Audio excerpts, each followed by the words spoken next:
माझी बहीण लाडकी किंवा माझी लाडकी बहीण एक अत्यंत महत्वाकांक्षी योजना महाराष्ट्र सरकारने घोषित केली आहे। निश्चितपणे मी या माध्यमातनं आमच्या सर्व भगिनींना विनंती करतो, कोणीही एजंटच्या नादी लागू नका। कोणी जर एजंट येत असेल तर तक्रार करा।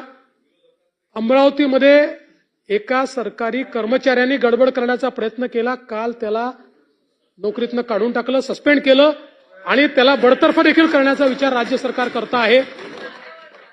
यासोबत सेतू केंद्र वगैरे यांनी किंवा आपल्या अंगणवाडी सेविका असतील या सगळ्यांनी या योजनेमध्ये मदत करावी म्हणून प्रति व्यक्ती किंवा प्रति फॉर्म 50 रुपये राज्य सरकार त्यांना देणार आहे आणि याच्या वरचे पैसे जो सेतू केंद्रवाला घेईल आणि तशा प्रकारचा पुरावा मिळेल त्यांचं सेतू केंद्र रद्द करण्यात येईल, हाही निर्णय घेण्यात आला।